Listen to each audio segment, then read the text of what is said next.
Good evening, ladies and gentlemen, and welcome to a warm and cozy edition of Sirhan on X, coming to you live from a cold and chilly 20 some odd degree day here in Cincinnati, Ohio, in the United States of America. Here's hoping everyone had themselves a wonderful day and weekend. And cold weather has hit much of the United States. Hope everyone's staying warm in these frigid cold temperatures, especially up in the Northwest where I heard there's snowflakes over there. Well, guess what happened today here in Cincinnati? We got hit with snowflakes. And now, because of the cold weather, for one night, for the first night, many to come this winter, this thing has come out. So, lots to talk about, lots to get to here tonight. Hope everyone is staying warm. Hope everyone had themselves a wonderful weekend. Lots to get to, including the legacy of one of the two of the premier figures, one in the NFL and one in the NBA. I'll touch on that later. And of course, later on, we talk about a gold standard that was set in boxing history. And of course, the wild fiasco after what took place Saturday night in the Vergil Ortiz and Boots Ennis situation. Now I get right down to it. Yesterday was, of course, week 10 of the NFL season. I will touch on some of the big games here. I'll do that here in a second. But before I do that, lots of yapping about the YouTube TV, Disney, ESPN, whatever the frick they want to call themselves. Anything you do, you fall into their trap. Just be smart in how you do this. Okay? Because this is why I don't use either of them, because both services are garbage. And both services are just basically price gougers. And if you guys are going to use it, I won't be against it, but just play safe and be careful, because they are price gougers in the worst ways possible. Now let's get right down to it. It was yesterday, of course, as you're stepping back to Thursday, week 10 of the NFL is complete. Going to touch on some of the bigger games because, there's some games that aren't even worth talking about. Of course, the big one overseas in Germany with Indy winning in overtime over Atlanta. Right now, today, and it's just today only, if I had to have a vote for MVP, Jonathan Taylor would get it. And he basically showed it why he's in the conversation over there in Germany. 255 yards, including a 200 plus yards, 3 touchdowns, including the long one that basically gave him the go-ahead touchdown, and of course the game-winning touchdown run in overtime. The guy is just a phenom right now, and it's basically the reason why Indiana is where they are, 8-2, and you have to put him in the MVP conversation at the very least. I said, if I had a vote today, the keyword being today, he'd get my vote, and that's why I would make him the MVP, because what he's done over there in Indy, somebody has to get credit for what they do, and we can't give it to Daniel Jones because he's still Daniel Jones, but somebody in Indy has to get the credit, and Jonathan Taylor would get my vote for MVP. Actually, I would like to see him win it because of what took place last season with Saquon Barkley getting 2,000 yards and nobody wanting to acknowledge him as an MVP, because we know MVP awards is now MVQB, Most Valuable Quarterback. And we talk about MVPs, the V in valuable has just been diminished. And if somebody was smart enough to make sure Jonathan Taylor wins the MVP award this season, it could put the valuable and give us some credibility once again, because it hasn't had it in quite some time. And it's a crying shame because it's basically MVQB. That's what the award is these days. And the last decade basically showed it. But big win for Indy, atop of the AFC. Looked a little fidgety in the middle, but still found a way to get the job done after getting just begrudged by the Pittsburgh Steelers defense. Bigger things ahead of them. Of course, we're going to find out in a couple of weeks when they travel to Kansas City for a big AFC showdown with the Chiefs, and we're just going to find out how good they really are. But Jonathan Taylor, if I had a vote today, just today, he'd get the MVP vote. Shout out Zach Peters. I saw you pop in here. Hope you're doing good at your part of town, my friend. Now we get to the Sunday games. Again, the only ones we're going to touch on are the ones that had of significance. And of course, we're going to touch on what took place last night because the Steeler fans are all over the place after just laying an egg in LA against the Chargers, who didn't have their two tackles, Rashawn Slater and Joe Alt, and the defense just laid an egg. And how do you not go after Justin Herbert without his two tackles? It's something that's a bit of an eyebrow raiser. Yes, they pin a lot of this on Aaron Rodgers. Well, he's 42 years old. What do you expect out of him? And they're still calling for the firing of Mike Tomlin. That's not going to get you anywhere. Your defense was just abysmal. Your biggest lookout was the Chargers offered little to nothing on offense. And your offense didn't help serve either, obviously. But your defense, you're playing against an offensive line that was beat up, and you hardly pressured the quarterback. That's a bit of an eyebrow raiser. And when you consider the next team I'm going to talk about that's on your tails right now, you better get her going, because this Sunday you have Cincinnati coming to town, and we saw what Jamar Chase and Noah Fant did to you guys a few weeks ago in the game of the year here in Cincinnati. They may do it again. Not saying they will, but they may. You got to get your act together, because you're first place in the AFC North. I mean, you're 5-4. You can go from 5-4 to missing the playoffs, because look at the next few games you have. I mean, you still have to play Baltimore twice. You host Cincinnati, who you already lost once. You have a home game against Buffalo. It's do or die time for you guys over there in Pittsburgh. I think eventually you guys will be fine, but you better get it together, because the team I'm about to talk about is right on your tails. And who might that be? None other than the Baltimore Ravens, after looking good but not great when they beat the Minnesota Vikings yesterday. Look, the defense, created opportunities for the first time all season. Probably the best defensive, game they had all year. Offensively, they just did what they had to do when you force the turnovers that the defense did. The only thing moving forward is you got to start converting into touchdowns instead of settling for field goals. Your biggest lockout was J.J. McCarthy couldn't throw it on the other side of the barn. And the defense has put the clamps on Justin Jefferson. Kudos. And you talk about a defense that's been absolutely swamped for the most part of the season. But Baltimore is coming, and they're coming for Pittsburgh's AFC North title. And with a look at their schedule in the next several weeks, they may win it. They may win out. I'm not saying they will, but it's very doable. They'll be favored in every game the rest of the way. I mean, the only real tough game they have is Green Bay toward the end of the season, but that might be a game where Green Bay rests guys for the playoffs, because they'll probably have a playoff spot clinched. But the Baltimore Ravens are cooking right now. Lamar Jackson is back. He looks healthy. You still have Derrick Henry. One thing I like what Baltimore did is they got Keaton Mitchell involved in the offense to save some snaps for Derrick Henry for down the line. And if Keaton Mitchell is running as hard as I saw him do yesterday, Baltimore is going to be a problem. What's going to happen in the big picture? I mean, I don't know. But they're coming for the AFC North title. Teams had a chance to put it away. They didn't. Now Baltimore is cooking, and they have an easier slate coming up over the next several weeks.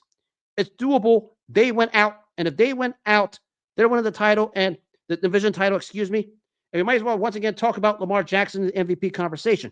I'm not saying he's going to win it, but he'd be in the conversation. That's how he drew it up. Just like how he drew it up from 1-5 to suddenly win the division. That's how it was scripted, wasn't it? For the Baltimore Ravens. I mean, what can you say? That's how it was scripted. Of course, the wild one that took place in Houston. Lots to talk about with this one. It's the Texans over the Jaguars. Jaguars had the 29-10 lead. The 26 unanswered points by Houston. The capper was the Trevor Lawrence fumbled to the hands of Sheldon Rankins, who took it to the house as time expired. But a collapse for Jacksonville like none other. And this is Exhibit A. That's why I and many others call them the Jacksonville Jag frauds, because that's what they are. I mean, what can you say? How do you blow a 29-10 lead going into the fourth quarter and let that happen to you? I mean, you just melted down. Nick Chubb had a bit of a resurrection down the stretch when he's able to run the ball hard. The Davis Mills legacy game just balled out in the place of C.J. Stroud. And Nico Collins, still an underrated wide receiver, arguably top 10 wide receiver in the NFL, in my opinion. The guy basically just had 7 catches for 136. And the Texans might have had their season saved possibly they could possibly sneak into the playoffs now. Because if you're Jacksonville, this isn't, I don't know how you can recover from this.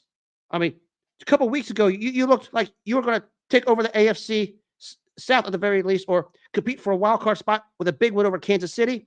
You've fallen off the map since.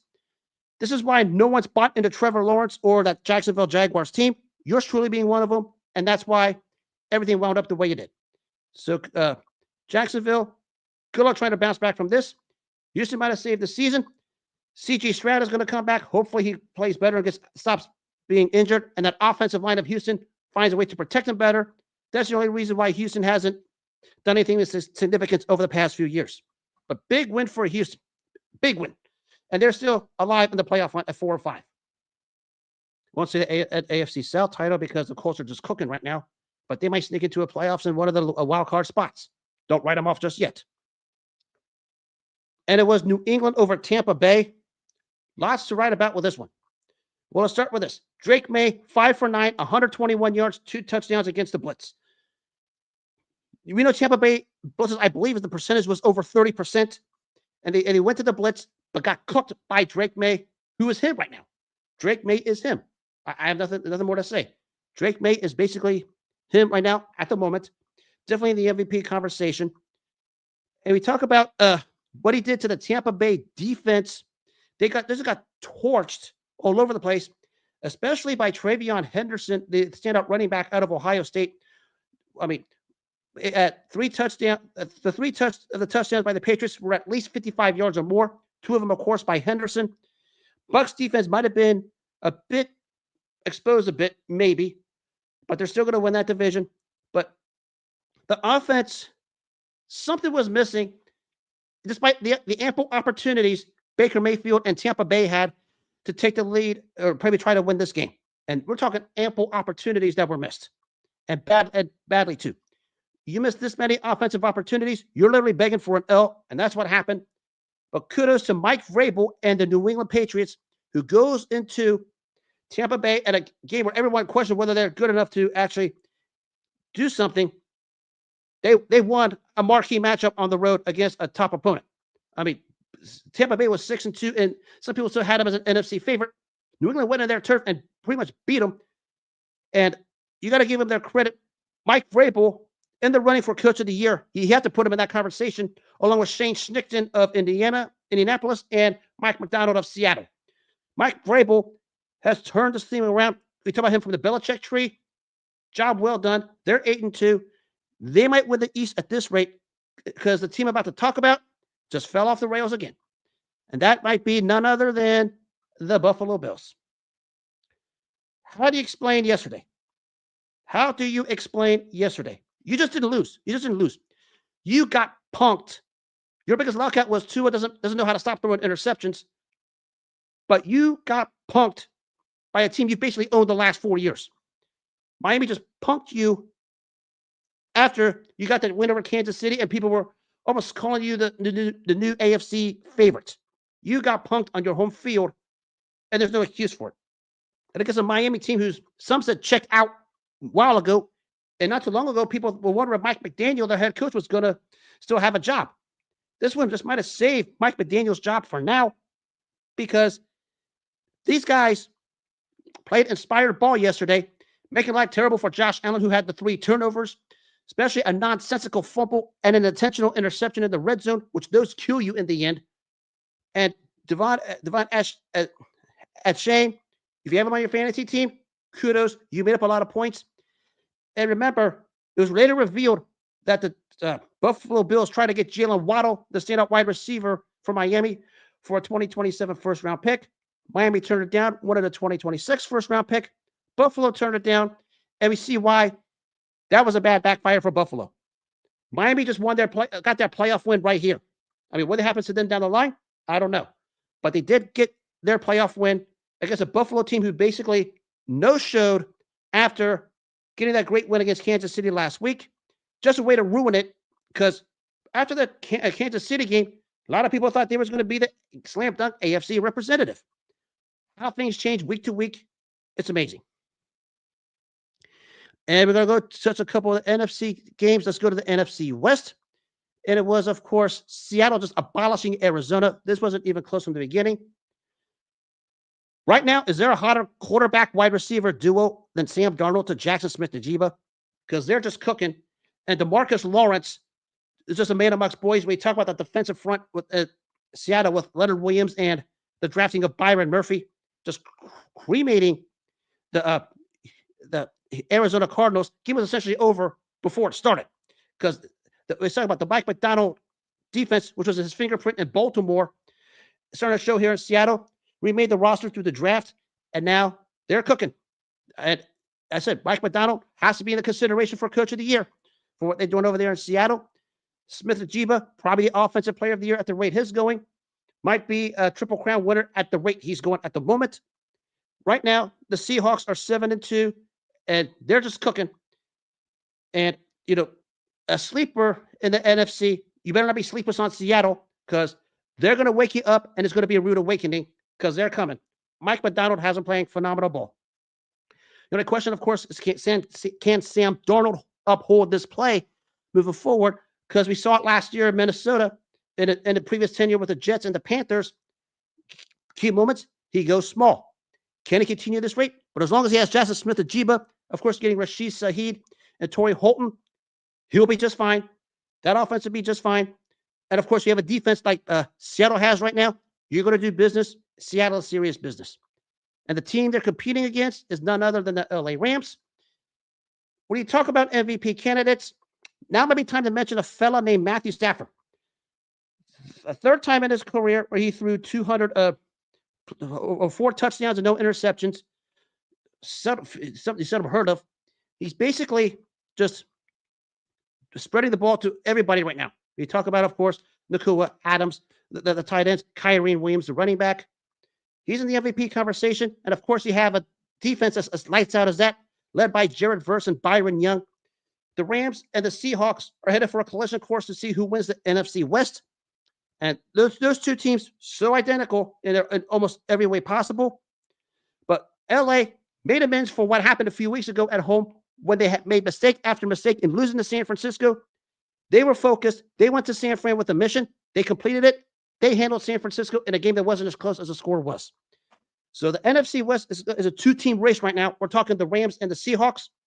49ers will probably hang around a little bit, but it's going to be down to those two teams. May the best team win on that one.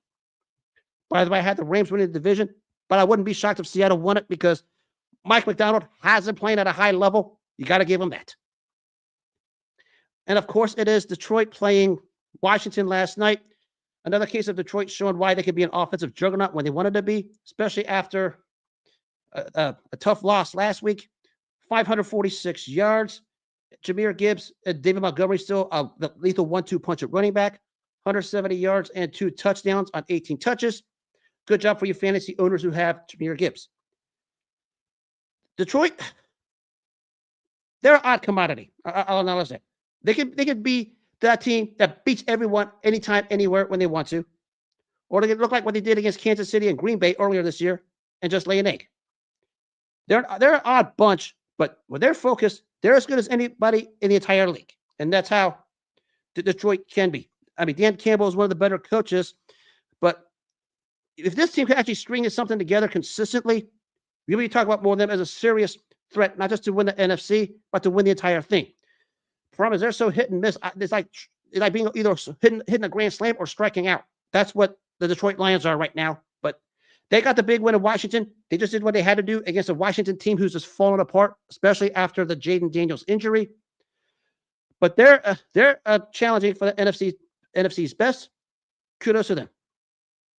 So those were some of the games I wanted to touch on in the NFL.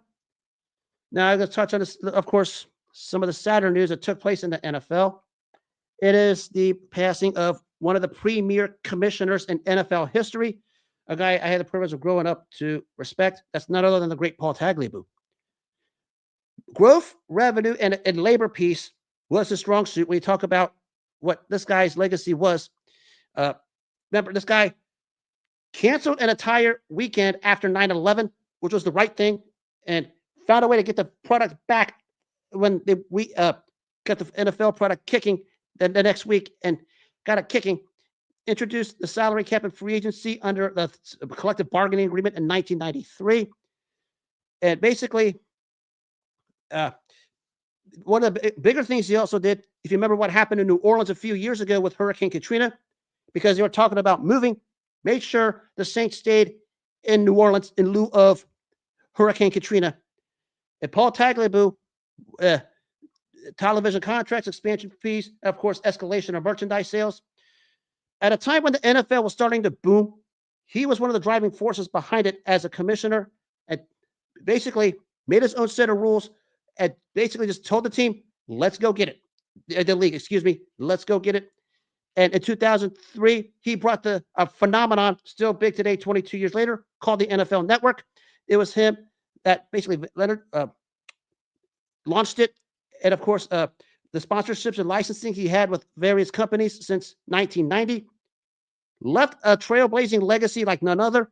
Also a member of the Hall of Fame committee, if I recall correctly. A tough loss for the NFL for one of the predominant and terrific figures who was a driving force to what the NFL became until Roger Goodell took over and just crapped on it. May God rest the soul of a terrific, terrific commissioner and a terrific human being, the great Paul Tagliabue. Guys like that deserve some form of recognition. I just thought I would give it to him. And another one in the NBA, I want to touch on this before I divulge into other stuff. It's the passing of an underrated coach who at one point was the winningest coach in NBA history, the one-time standout Lenny Wilkens, known as the godfather of basketball in Seattle, when the Seattle Sonics won the NBA title in the 78-79 season, with guys like Jack Sigma and a fella named Dennis Johnson. For you LeBron James fanboys out here, I'll introduce you to Dennis Johnson, a premier shooting guard, a problem in his day. Of course, people know Johnson for the key piece of the Celtics' big three with Bird, McHale, and Parrish as that dynasty. Dennis Johnson was the key piece to the Seattle Sonics winning the 1979 NBA title. And we talk about Lenny Wilkens. I mean, wherever he went, he was successful. I mean, he won, of course, the title with Seattle. Had success. Especially, he's probably good with Cleveland when he was with the Cavaliers. Problem was Michael Jordan happened. Same with the Atlanta Hawks when he coached a four-time Defensive Player of the Year named Dikembe Mutombo, and got the Toronto Raptors the first win in their playoff series in their franchise history when he coached them in the early 2000s. Success followed this man everywhere he went. One of the most humble, down-to-earth, good guys, and a tough loss for the NBA community. Lenny Wilkens, I mean, if I had a top 10 list of all the all-time great coaches, he'd be on it. His record speaks for itself. Had a lot of great teams. I mean, a guy that players can lean on, coached players well, coached them up well, and introduced us to some real good talent that doesn't get talked about enough. We talk about those Cleveland teams like Mark Price, Brad Daugherty, Larry Nance. Did about as good as a job he could possibly could. I said, probably was Michael Jordan happened, but that's not a shame on that. Doesn't turn the fact the guy was a phenomenal coach. May God rest the soul of the great Lenny Wilkens. Now we touch on some news here in Cincinnati, and a lot of it. And we know what broke just about 2 hours ago. Joe Burrow apparently is coming off the IR, or not IR, designated to come off the IR. Has everyone all over the place. I mean, if he wants to come off the IR, have at it. I mean, is he going to be the reason why they make it miss the playoffs? No, because he doesn't have that kind of an impact, at least this season, because it was lost when you guys quit when the Bengals quit in Minnesota and Denver. Basically, Bengals fans quitting in Minnesota and Denver, and the season was lost at that point. And of course, you had two inexcusable losses to the Jets and the Bears. That didn't help. If he wants to come back, have at it. If he's healthy, if he says he's healthy, have at it. I thought he'd be smart to say, I'm good. I don't want to be part of the circus act, because that's what the Bengals fans and the Cincinnati media have become. But the guy wants to come back, have at it. I mean, my guess is they're going to try him out and see if they can win games to find a reason to bring him back. He said he wasn't playing that Thanksgiving night game at Baltimore, which is going to set the ratings roof if it does. I mean, I wouldn't blame him. I mean, that's a division rival. I mean, we know Cincinnati and Baltimore, when they've played over the last couple of years, sets the ratings roofs on fire, and I expect that to happen again Thanksgiving night if Joe Burrow plays. But big picture, he's not going to make or break anything because the season's already lost. If you manage to find a way to go 9-8 and win the division some way, somehow, Okay, it's not going to get you anywhere because you still have teams over you that are ions better than you because we know how much of a dumpster fire the AFC North is. But let's not act like what this guy's just going to suddenly roll into the onto the field, guide the Bengals to the Super Bowl because that's not happening. Because the Bengals fans and the Cincinnati media screwed that, ruined that, and ruined it for Joe Burrow. Now I like this press conference. I like this press conference because he's a headstrong guy. The guy wants to be on the field as bad as anyone. I get both sides of this, but let's not act like he's going to be the reason the Bengals make or break because he's not. He's not that kind of a player. At least this season. Lots to talk about with this one down the line, but Bengals fans in the Cincinnati media are acting like cowards again, acting like Joe Burrow is going to be the reason something positive or negative happens. He's not going to be the reason for anything because the season has been already established. If you want to do something like that, you should have done that earlier in the season, but you guys quit against Minnesota and Denver. And of course, there's those 2 bad losses to the Jets and the Bears. And from that point, your next 5 games, good luck trying to find a win. Because my guess is they're working him out to see if he can uplift and get them into a playoff positioning, which is somewhat doable because the bottom half of the AFC is just a garbage dump. But he won't be the reason they make it. He won't be the reason they miss it. Let's just get that out of the way. He doesn't have that kind of an impact. That's the Bengals fans in the Cincinnati media. Quit acting like cowards. Quit acting like jerks. Stop acting like this guy's the greatest thing since Muhammad Ali because he's not. And just leave the guy alone. If he wants to come back, fine. If he doesn't, fine. Which brings me to part 2 of this. Guess there is some craziness all over the Bengals fans in the Cincinnati media and their cowardice again, saying, I guess, there was a suggestion that Burrow suggests a trade. Who the hell are you to tell the guy what to do? That's the problem with the Bengals fans in the Cincinnati media. They're filled with cowards, once again, acting like they have a say-so on what a player does. Joe Burrow is a grown man who can do whatever the frick it is he wants. If he wants to express a trade, fine. If he wants to stay put, fine. Do I think he finishes out his contract in Cincinnati? Yes. He's an honorable man. He will honor his contract unless the Bengals tell him straight up, you better request a trade. That's the only way he requests a trade. Is he going to be the reason they be successful? No. Is he the reason why they fail? No. He's not Muhammad Ali. Bengals fans in Cincinnati media need to shut up. But I heard this request and saying that he should. I get it because we know how much of a failure this organization has been since the new ownership took place. And it's largely because of the Bengals fans and the Cincinnati media, per usual. I get why they said it. I get why everyone is all over the place about it. He deserves better. He does. But let's not act like Bengals fans and the Cincinnati media should be the one to tell this guy what to do. He's a grown man. He can take care of himself. Bengals fans need to stop their cowardice. Cincinnati media needs to stop their cowardice. They need to leave him alone. Let the guy rehab. Let the guy come back. Let the guy play football. Because he's not going to make or break anything when it comes to the Bengals franchise. Because that was done after Kansas City knocked the Bengals out of the playoffs in that AFC title game in 2022. Those days are over. Let the guy play. Let the guy finish his contract. Bengals fans need to quit being like cowards. Cincinnati media needs to stop being like cowards. Let Joe Burrow play. Let him come back and just let him play football. Leave him alone. Do I think the guy finishes out his tenure here and then probably winds up somewhere else at the end of the contract? Who knows? But just leave the man alone. I'll touch more on that down the line because the Bengals fans and the Cincinnati media have come out of the woodwork to act like cowards again. And it's a crying shame because they would have ruined everything for Joe Burrow.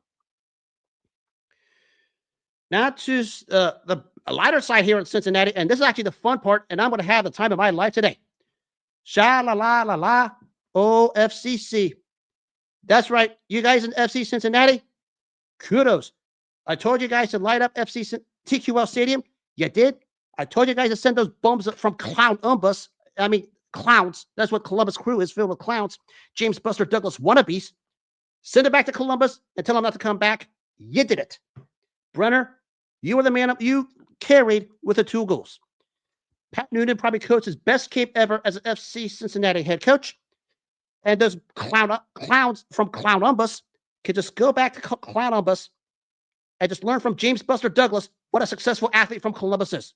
Because that product you had on the field couldn't carry James Buster Douglas's jockstrap. You guys act like winning Major League Soccer puts you guys in the same category as James Buster Douglas. Shut up. James Buster Douglas did it the right way. Those clowns from Clownumbus didn't. They wanted to be insulting and disrespectful to make the trip. Okay, guess what? We'll beat you and we'll send you back to Clownumbus. And congratulations, you can stay up there and don't ever bother coming back here ever again. And learn from James Buster Douglas how to carry yourselves over there in Clownumbus, because James Buster Douglas is the only athlete from Columbus, Ohio we're talking about. Not you. Charlie Brown looking rejects with the Charlie Brown reject looking uniforms you guys wore. Congratulations. Not even Charlie Brown looked that stupid in that uniform the way you guys did Saturday night at TQL. Now for you guys over there at TQL and FC Cincinnati. You guys need to shut up.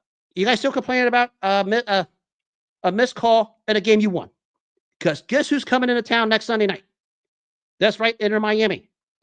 You better shut up and focus on Inter Miami and quit acting like Bengals fans, because they're going to run you out.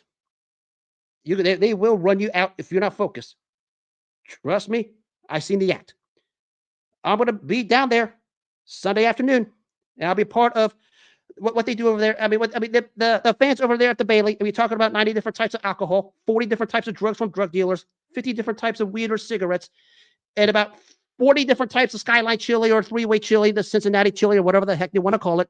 Mix it all up and probably have to go to the bathroom about 900 times, because I swear, when you go to the bathrooms over there at TQL Stadium, you see the same person over there 900 times. Why? Because they're hooked on Skyline chili, alcohol, drugs, and anything else. But you guys over there, you uplifted and brought the energy I say you always do at TQL Stadium, and you brought it. You better bring it Sunday, because Inter Miami's coming. And you better stop worrying about what happened Saturday night. It's over with. You accomplished your mission. You got the win. You sent the clowns from Clownumbus back to Clownumbus. Now prepare for Inter Miami. And the energy you brought Saturday night, bring it Sunday afternoon, because you're going to need it. And I'll be there to bring it with you guys also. I'm going to take my show with me. I don't know yet. But get ready for Inter Miami, because they're coming. And we saw what Lionel Messi did Saturday night to eliminate Nashville. Don't worry about what happened. Get ready for Inter Miami, because they're coming. Quit worrying about what happened Saturday night. It's over with. Let's get ready for Miami. I said you guys had the best thing that's happened to Cincinnati since the Big Red Machine is FC Cincinnati. Okay? Anything that happened from the Big Red Machine to FC Cincinnati now is irrelevant. Because that now the buzz is FC Cincinnati, and they are just lighting up Cincinnati like none other. Granted, too many trips to the drug dealer and the alcohol bin, but still, they're lighting it up. The fans are just basically feeding off the electricity of the players and vice versa. And it's just a thing of beauty. The best thing going on here in Cincinnati sports since the Big Red Machine. That's all I need to know about FC Cincinnati. And it's college football. Got to give a giant shout out to Kirk Cincinnati. The play of the year. Fernando Mendoza to Omar Cooper Jr. for the game-winning touchdown. The toe that clearly in bounds. All replays showed it. He was in bounds. Everybody says what was better, the catch or the throw? How about just call the play itself a great play? It reminds me of the 2008 Super Bowl with Ben Roethlisberger to Santonio Holmes when that play happened. I mean, it was just a great play all around. Instead of saying which one was better, let's just call them both. Just play a great play all around, because that's what it was when you talk about Mendoza to Cooper Jr. and for Indiana. And right now, Indiana is serious business. And then I'm talking about Mendoza in the Heisman race. You got to put him in there. I mean, I don't even know who the hell is the number one guy in the roster for him to throw to. I mean, you got to put him in the conversation. And when you have, moments like he did at Happy Valley Saturday, where you have to, with a game on the line, a game-winning drive like that, it stands out more than anything else. Yes, I know Penn State is, trending in the wrong direction, especially after they sent James Franklin out the door. I get it. But it was a conference game. And when he can score a game-winning touchdown in conference play, that alone stands out among anything else. And the due must be given to Kirk Cincinnati, Fernando Mendoza, Omar Cooper Jr., and Indiana University. There's a reason why they're the number 2 team in the nation. They showed it. Headed for a collision course was Ohio State, more than likely, which I think is going to be a doozy of a matchup when it gets to that point. But you got to give Indiana their due. You have to give them, because anybody they're playing, they're beating every single which way possible, from blowouts to game-winning drives. That alone should stand for something, and they deserve a ton of credit, whether you like it or not. And there's some people, especially in Clown Umbus, who have a problem with it. Again, no one's saying Indiana's going to beat Ohio State. That'll be talked about when the time comes. But let's not act like Indiana's just made out of chopped liver, because they're doing something right. And ever since they hired Kirk Cincinnati, Indiana's suddenly become a football town where, for the longest time, they've been a basketball town, especially when we talk about the years of the late Bobby Knight, to become a bit of a football town all of a sudden. Right now, Indiana's rocking, and they deserve to rock. Kudos to you guys, especially those that are listening or watching from Indianapolis. Keep up the good work. Now to the world of boxing, and this one I'm going to talk about is all over the place, not just the fight, but after the fight. It was Vergil Ortiz doing what he's supposed to, knocking out the fake contender Erickson Lubin, and just getting rid of him effortlessly, which he just did what he had to do. Just like Boots Ennis before him, they just did what they had to do. And now, all kinds of hoopla for what's going to take place down the line. If we don't get Ortiz Ennis by April, there's going to be some serious questions that need to be answered. And I mean serious. From everybody in the fight community. Everybody. Why we didn't get Ennis versus Ortiz by April. April's the deadline. Period. Anything past April is past the expiration date. And I'm aware of the coward Oscar De La Hoya and the felon Bernard Hopkins coming out and disrespecting Boots Ennis, wanting Ortiz as an A side. First of all, I don't know why people are talking about an A side with this one, because neither guy said anything of significance to be on the A side of their own A. That's a word for A. I think you know what that is. But one thing for Ortiz, he does have this for him. The third straight win against a top 10 junior middleweight, where we talk about Sergey Bogachuk, Israel Madrimov, who gave Terrence Crawford all he could handle, and now Erickson Lubin. I mean, 3 top 10 guys. He's carrying the momentum, and one thing he's had to learn how to do, even before Saturday night, was how to win fights without getting knockouts, because he was knocking everybody out before Bogachuk and Madrimov. We haven't seen Boots Ennis pushed. Okay, we haven't seen Boots Ennis pushed to the max or any type whatsoever. And that's the thing people are protecting Boots Ennis from. And that includes the PBC brand and the coward Al Heyman. Now, I remind you, this guy already turned down Vergil Ortiz once. He also turned down a couple fights with Terrence Crawford. Even when Terrence Crawford pulled up on him prior to his fight with Canelo Alvarez, Boots Ennis already looked at him like, I want no part of this. Until we see Boots Ennis against a live body pushed to the max, the jury's still out on him. We just saw Vergil Ortiz pushed by Bogachuk, Madrimov, and he answered. Let's see what happens when Boots is pushed, because he hasn't been pushed yet. Because we see this all the time. When a fighter gets so dominant and then they're pushed, they can go one of 2 ways. They can answer the bell, or they can check out. Vergil Ortiz has been pushed, and he stepped up. Let's see what happens when Boots Ennis is pushed. And let's see Boots Ennis actually accept this fight. Now, I know there's some wild polygamy going on with Vergil Ortiz talking about fighting Earl Spence Jr., which I'm not buying into that hype, because Earl Spence Jr. done checked out after Crawford beat the beluggins out of him. We need to get Boots versus Ortiz by April. And if we don't get it by April 2026, we need to answer some serious questions. And it starts with the coward Oscar De La Hoya and the felon Bernard Hopkins, who represent him. And of course, the coward Al Heyman, who represents Boots Ennis. And I know the British douche Eddie Hearn, same way. We need this fight by April. No ifs, ands, or buts about it. We'll find out who's doing the ducking, because we'll find out who did the ducking once. And if Boots Ennis wants to continue ducking, have at it. Because The question is, who needs who more? Both need each other more than you think. It's not a one-way street. I mean, the reason why Vergil Ortiz, had the option to fight, Earl Spence Jr. is because it's a Texas showdown that can sell out the Texas Stadium where Jerry Jones is. It's an all Texas showdown, which they can profit off of. That's the only reason why they're considering it. But I doubt that happens since Earl Spence Jr. already done checked out a long time ago. They're talking about him fighting, one of the belt holders. Okay, doesn't get you anywhere. We haven't seen Boots Ennis in a fight where he's pushed and tested. Once we get that, then we'll have some answers. But Boots Ennis versus Vergil Ortiz has to happen by April, period. End of story. No questions asked. If it doesn't, there's some questions that are going to have to be answered by everybody in the boxing community. Everybody. And I'll be here waiting for the answers. You guys are the one that pushed for it. I didn't. That's why I'm calling you guys out on it. Step up or step out. Now to a lighter moment. This took place 42 years ago tonight at Caesar's Palace. This is the gold standard that was set for between Marvelous Marvin Hagler and the hands of stone Roberto Duran. This is the enigma of Roberto Duran in a nutshell. After what took place 2.5 years before with No Moss, when he quit against Sugar Ray Leonard in New Orleans, Louisiana.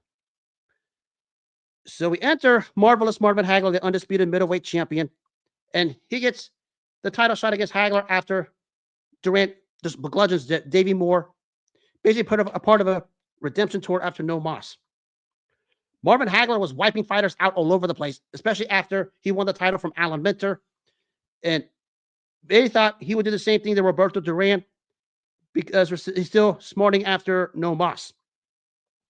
But Roberto Duran came into this fight basically with a nothing to lose attitude and basically showed he wasn't just one of those machismo fighters of the Latino community. What he showed was he was a sophisticated fighter who brought more to the table, and that's why he gave Marvin Hagler everything he can handle for about the first 11.5 rounds. And actually, Duran was up on the scorecards halfway through the 12th round before he got to championship rounds of 13, 14, and 15. Looked like Hagler was going to lose his title. What the reasons for it? I mean, the experience of Duran. I mean, Duran's had a lot of big fight experience going back to his years as a lightweight, and he gave Marvin Hagler everything he can handle.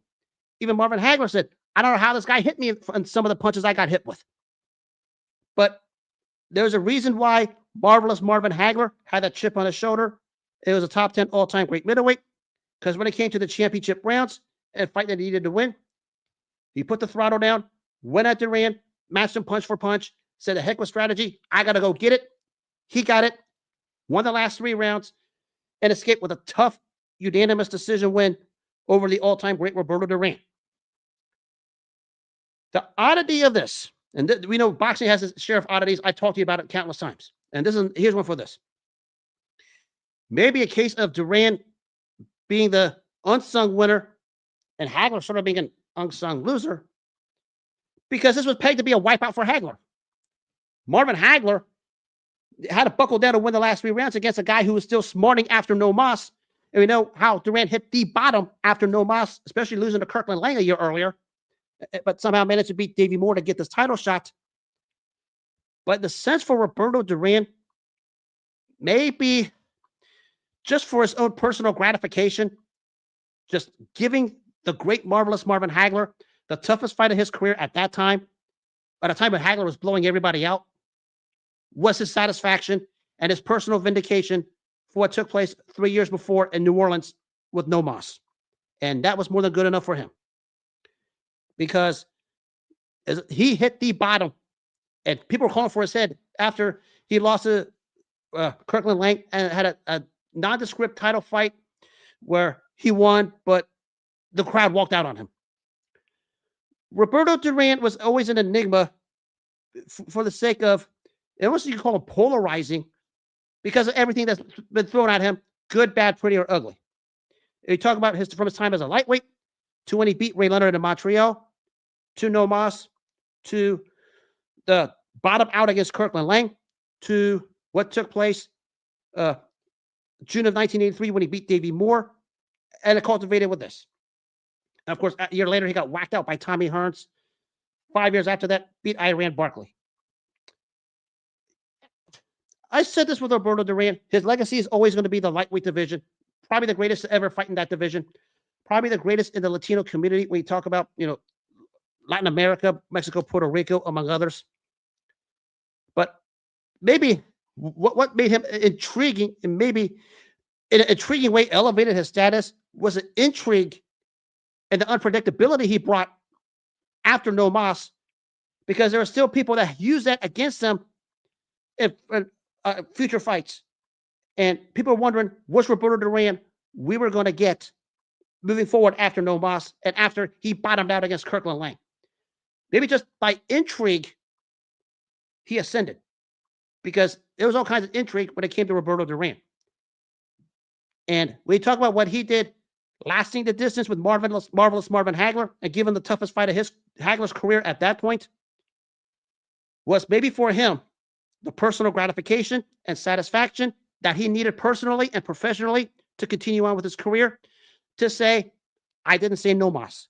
And that was more than good enough for him, because he never got close to anything like that.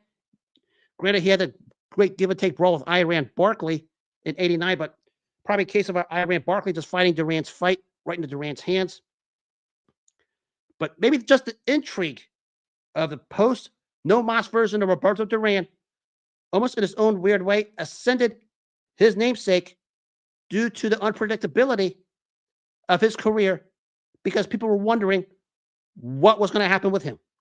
And what he did to Marvelous Marvin Hagler was probably his personal gratification and satisfaction of knowing he gave Marvelous Marvin Hagler, again, at that time, the baddest man on the planet, the toughest fight of his career, and just lasting the distance to say, I tried my best. Now we talk about Marvelous Marvin Hagler. When you talk about this particular night, he said this several times, he gave Duran a little bit too much respect due to the fact that he is a legend. We see that a lot of time in sports where you're in the ring with a great fighter like he was with Roberto Duran. You tend to give a little too much respect, which he did. And basically he said, I gave him a little, too much respect. He fought a fight I wasn't prepared for, which is what made Roberto Duran great. And we talk about him pulling out a victory in this fight. Maybe a bit of a flaw Duran exposed in Marvin Hagler, because it was later revealed after this fight, who was Sugar Ray Leonard, who called the HBO replay version of this fight, that Roberto Duran told Ray Leonard, go fight Marvin Hagler because you can beat him. Just box him. Because that's what Duran did, and that's why he had success for 12 rounds. That planted a seed Sugar Ray Leonard's head for their eventual fight of April 6, 1987. And we talk about Marvin Hagler. He still managed to have a successful reign.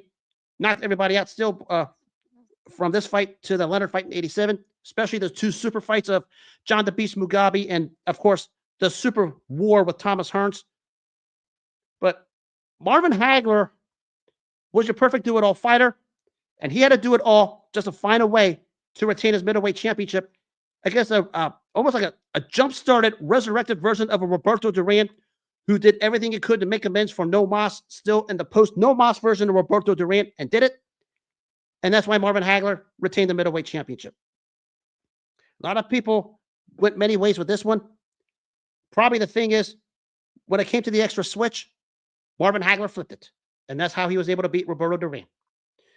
And this particular fight, when we talk about the four kings of Leonard, Hagler, Duran, and Thomas Hearns, this was the gold standard. This was the gold standard of a golden era of what took place in the 80s. And we could talk about a lot of these fights that were gold standards or the standard. And it's thrown around too much in the fight and sports communities. But that's what Duran Hagler was 42 years ago at Caesar's Palace. And the fans were treated to a delight. I mean, skill, will, determination, reputation, whatever you want to call it, they both showed it every single which way possible. And it was certainly one of the better fights of the 80s decade. And probably when the Four Kings era hit the apex, before I said Hagler Hearns was the apex. Before that, it was Hagler Duran. Just before we got to the apex, that's what Hagler Duran was. And there's a reason why both guys are all-time greats and are Hall of Famers. May God rest the soul of Marvin Hagler. And hope Roberto Duran is doing well. Stories like that, we need to be talking about more because we don't have that anymore in sports or even in the sport of boxing. And it's sad. And on that note, that'll wrap up this edition of Sirhan on X. The rebranding is going to start here soon. I will be transitioning to a different network that's going to allow me to take the gloves off. I'm looking to start it within the next 3 to 4 weeks. I've been getting everybody's messages, but since there's a virus being passed around, I'm not going to answer it until that virus decides to go away. Because I'm telling everybody right now, protect whatever you have, because something is being passed around with these mobile devices. And if it's caught on yours, you may lose everything. I have an account to protect. So I'll answer everybody here within the next day or two. If you missed any part of this show or any other my shows in the past, always catch them on the Apple Podcast, the iHeartRadio, and Spotify apps. Soon the Patreon app will be launched because that's in the works. Still a lot of touching up to do. And as always, I conclude by saying, make self-care your number one priority in all walks of life. Take care of yourself first before you take care of anything else. If you do not take care of yourself first, nothing else matters. Focus on you. Take care of you, and everything good will come your way. Something I had to learn the hard way myself. And on that note, have a good rest of the night. Tomorrow night, I will relive a night that broke probably the most delusional and ridiculous fan base of all time. And no, it's not Cincinnati Bengals fans. It's another one. And I'm going to break it again tomorrow night. Have a good rest of the night. Take care of yourselves. God bless. Enjoy the evening. Stay warm. And I'll see you tomorrow.